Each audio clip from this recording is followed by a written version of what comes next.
नमस्कार मित्रों, कोहनी का दर्द, एल्बो पेन कई कारणों से हो सकता है, लेकिन मुख्यतः जो पाया जाता है जिसे कि टेनिस एल्बो कहा जाता है, उसके बारे में चर्चा करेंगे। मैं डॉक्टर राम अरोड़ा, उज्जैन से एक आयुर्वेद चिकित्सक, आपको बताएंगे कि ये क्यों दर्द होता है और इसकी क्या आयुर्वेद चिकित्सा है। मित्रों, सबसे पहले आपसे एक अनुरोध कि हमारे इस चैनल पर स्वास्थ्य संबंधित अनेक वीडियोस अपलोडेड हैं, कृपया उनका लाभ लें तथा आपके अपनों को इसका लाभ मिल सके, इसलिए कृपया आप लाइक और सब्सक्राइब करते हुए उन्हें शेयर करें। कोहनी का दर्द से पहले हम देखें कि कोहनी की रचना क्या है एल्बो की।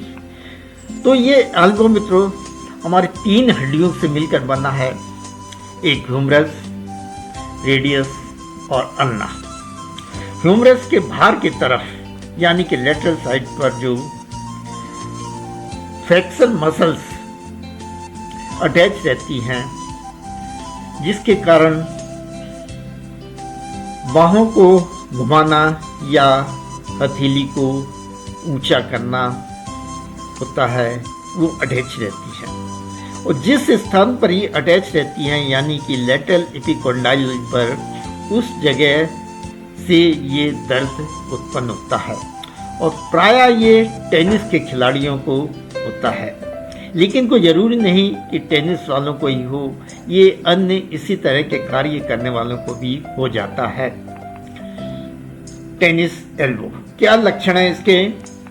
सबसे पहले तो कोहनी के बाहर की तरफ रोगी को दर्द होगा, टेंडरनेस होगी यानी कि उसको हाथ लगाने पर दर्द होगा, और कोहनी में एक कमजोरी सी मालूम पड़ेगी, वीकनेस, स्टिफनेस, जकड़न सी होगी, पूरी तरह से कोहनी यानी कि चलाएगा नहीं, हाथ चला नहीं पाएगा।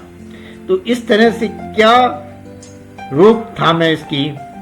तो एक से तो सबसे पहले इसका ओवर यूज ना किया जाए, कोहनी का बार बार उसका यूज होना। दूसरा, प्रॉपर तरीके से वार्म रखना, उसको गर्म रखना और स्ट्रेचिंग एक्सरसाइजेस करते रहना। जो भी काम करें प्रॉपर टेक्निक से, सही तरीके से करें। अब टेनिस एल्बो के कारण क्या है? एक तो ऑक्यूपेशनल यानी कि व्यावसायिक कारण, जैसे कि कारपेंटर या बढ़ई कार्य करते हैं तो कोहनी का ज़्यादा उपयोग होता है, घिसते हैं, पेंटिंग करना और खेल, टेनिस आदि के कारण। बढ़ती हुई उम्र में भी मुख्यतः ये 30 से 50 साल में कोहनी में कई बार दर्द होने लगता है। इसकी कैसे निदान करेंगे कि ये टेनिस एल्बो है? तो एक तो कोहनी के बाहर की तरफ यानी कि लेटरल साइड पर दर्द होगा और विशेष मूवमेंट्स करने पर, गति करने पर, जैसे कि निचली बाहों को घुमाना या रिस्ट को ऊपर की तरफ उठाने में रोगी को दर्द होगा। इसके अलावा MRI, एक्सरे इत्यादि कराया जा सकता है, जिससे कि और दूसरी कंडीशंस का पता चले कि आर्थराइटिस या टेंडन इत्यादि तो नहीं फट गया। आयुर्वेद का क्या मैनेजमेंट है इसका? बहुत सी दवाइयाँ जिन्हें कि आप सामान्यतः घर पर भी उपयोग कर सकते हैं। निर्गुंडी के पत्तों का काढ़ा भी पिया जा सकता है, इसके पत्तों को उबाल कर इसकी सिकाई करें। गुग्गुल, इसकी कई औषधियाँ भी बाजार में आती हैं। हड़जोड़, इसका सोरेस और इसका लेप भी लगा सकते हैं, सोरेस पी सकते हैं इसको। अर्जुन हड्डियों को मजबूत करता है, दर्दों को दूर करता है।